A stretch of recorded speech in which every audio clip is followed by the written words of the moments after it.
प्राकृत प्रशिक्षण YouTube channel में आप सभी का स्वागत है। आज के इस वीडियो के माध्यम से आप सभी प्रश्नोत्तर रत्न मालिका के दूसरे प्रश्न पत्र के सभी सही उत्तर क्या हैं और प्रश्नोत्तर रत्न मालिका ग्रंथ के किस श्लोक से हमें ये उत्तर प्राप्त हो रहे हैं, ये दोनों बातें समझेंगे। चलिए प्रारंभ करते हैं। प्रश्न क्रमांक 1। प्रश्नोत्तर रत्न मालिका में कुल खाली स्थान श्लोक हैं। बड़ा सरल प्रश्न है ये। 4 ऑप्शन है हमारे पास, 26, 27, 28 और 29।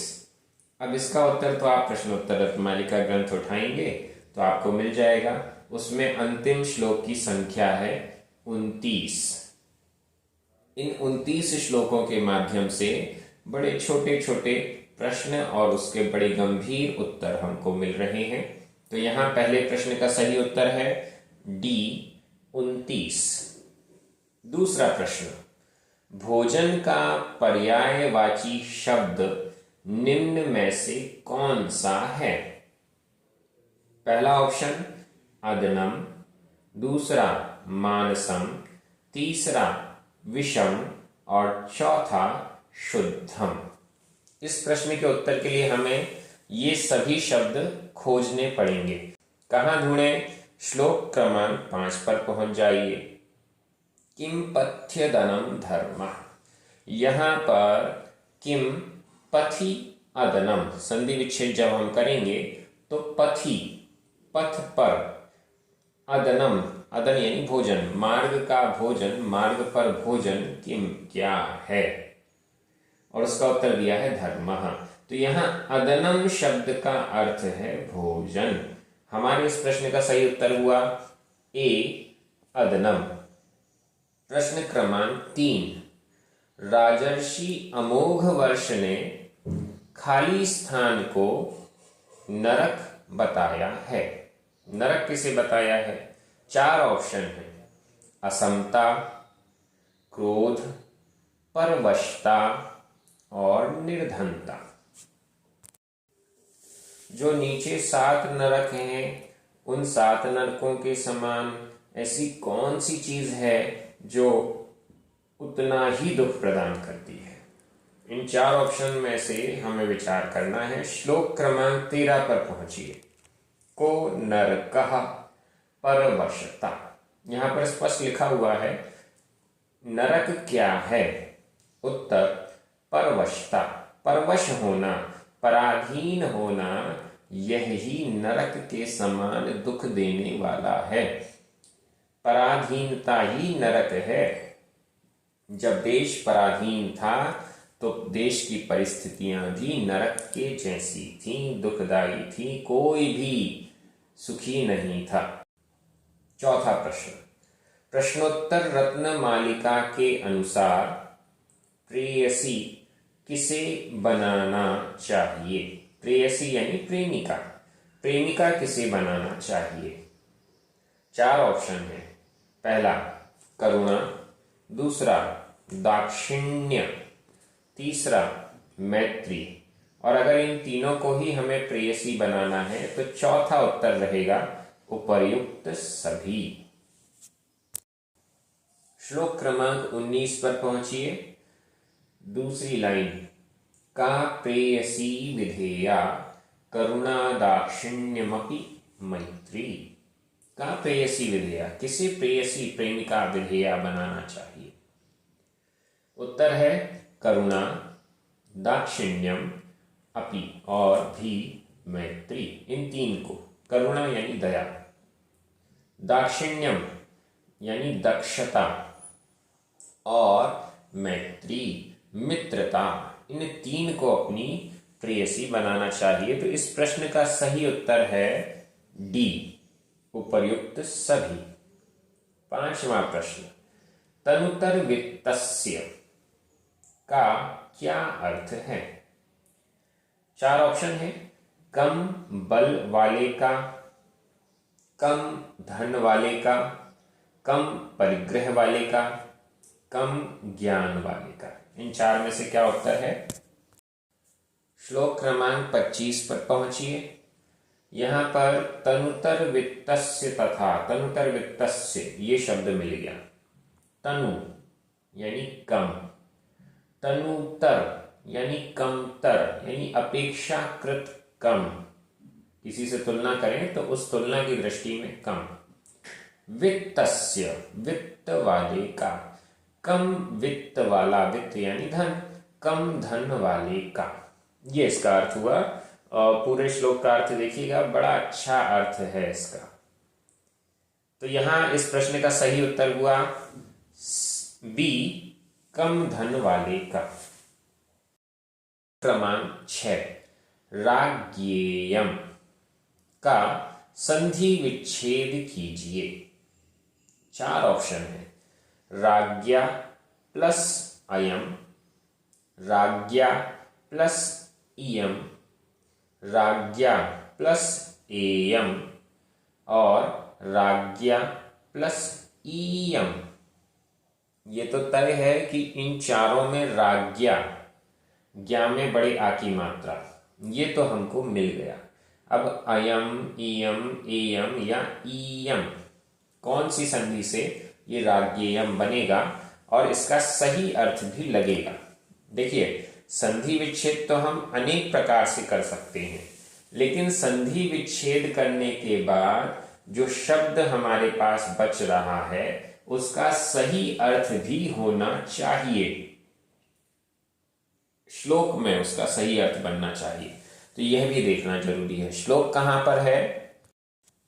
अंतिम श्लोक 29, विवेकात्यक्त राज्येन राज्ञेयम रत्नमालिका। यहां पर हमें राज्ञेयम यह शब्द मिल रहा है, और राज्ञेयम संधि विच्छेद जब हम कर रहे हैं तो राज्ञा इयम, ई छोटी की मात्रा, राज्ञा इयम, ज्ञा में बड़ा आ और इयम का ई, बड़ा आ और ई मिलकर एक ही मात्रा संस्कृत में हो जाती है, तो ये रूप बन गया है राज्ञेयम।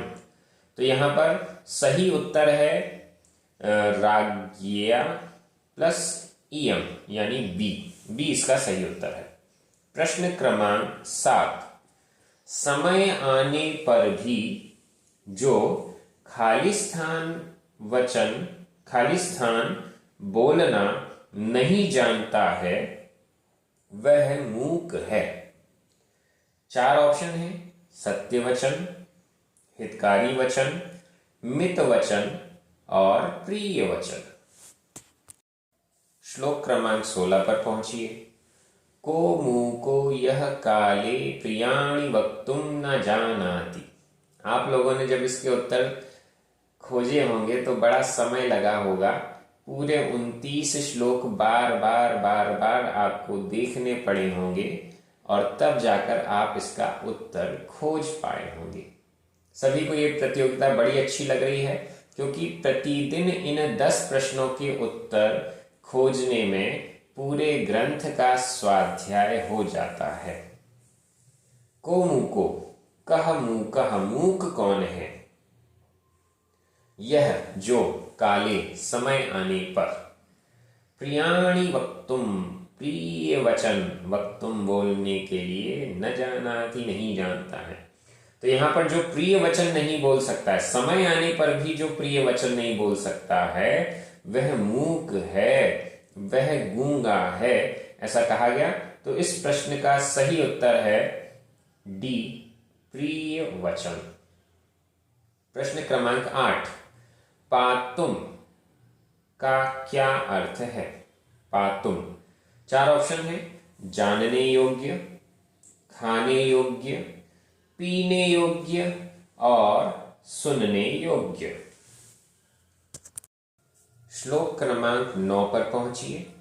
पातुम कर्णांजलिभिः किममृतमिव बुध्यते सदुपदेशः।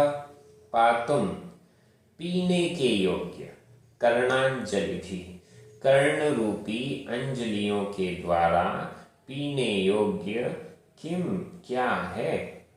उत्तर, अमृतम एवं अमृत के समान, सदुपदेश, सदुपदेश सच्चा उपदेश ही अमृत के समान बुध्यते, जानना चाहिए, समझना चाहिए। 9वां प्रश्न, तितिक्षावता, तितिक्षावता का क्या अर्थ है? 4 ऑप्शन है, सामर्थ्यवान, सुंदर, ज्ञानी, सहनशील। उत्तर के लिए पहुंच जाइए श्लोक क्रमांक 21 पर। केन जितम जगदेतत् सत्य तितिक्षावता पुंसा। सत्य तितिक्षावता, यहां पर तितिक्षावता शब्द हमको मिल रहा है। केन जितम, किसके द्वारा जीता गया, जगत एतत्, एतत् जगत, यह जगत, किसके द्वारा यह जगत जीता गया? उत्तर है सत्य तितिक्षावता पुंसा, सत्यवान और तितिक्षावान पुरुष के द्वारा। तितिक्षावता, तितिक्षावान, इसका अर्थ है सहनशील। सहनशील, सत्य और सहनशील, सत्यवान और सहनशील व्यक्ति के द्वारा ही यह जगत जीता जाता है। तो यहां पर इस प्रश्न का सही उत्तर है डी, सहनशील। 10वां और अंतिम प्रश्न, निम्न में से सत्य कथन को पहचानिए।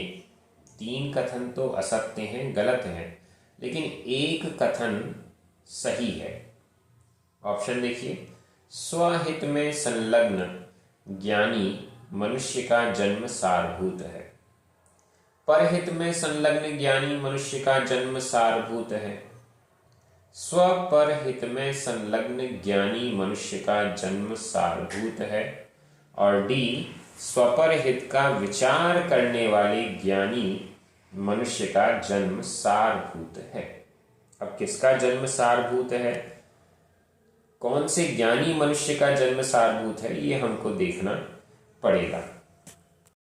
श्लोक क्रमांक 6, किम संसारे सारं बहुशोऽपि विचिन्त्यमानमिदमेव मनुजेषु दृष्टतत्त्वं स्वपरहितायोद्यतं जन्म। किम संसारे सारं, संसार में सार क्या है? मनुष्यों में दृष्टतत्त्वं, देखा हुआ है तत्व, जिसने तत्व ज्ञान जिसे प्राप्त कर लिया है, ऐसा ज्ञानी मनुष्य स्वपरहिताय उद्यतम जन्म, मनुष्यों में जन्म ही सार है। कैसा जन्म सार है? जो कि दृष्ट तत्व वाला है, ज्ञानी पुरुष हो गया है, और ज्ञानी मात्र नहीं है, स्वपर हिताय उद्यतम, स्वपर के हित के लिए जो उद्यत है, तत्पर है। अब देखिए, अब हमारे पास 4 ऑप्शन में से 2 ऑप्शन में तो एक में स्वहित की बात की गई है, दूसरे में परहित की बात की गई है। तीसरा और चौथा ऑप्शन है, इसमें स्वपर हित की बात की गई है। सी वाला ऑप्शन स्वपर हित में संलग्न, और डी वाला ऑप्शन स्वपर हित का विचार करने वाले। अब यहां पर उद्यत शब्द का प्रयोग है।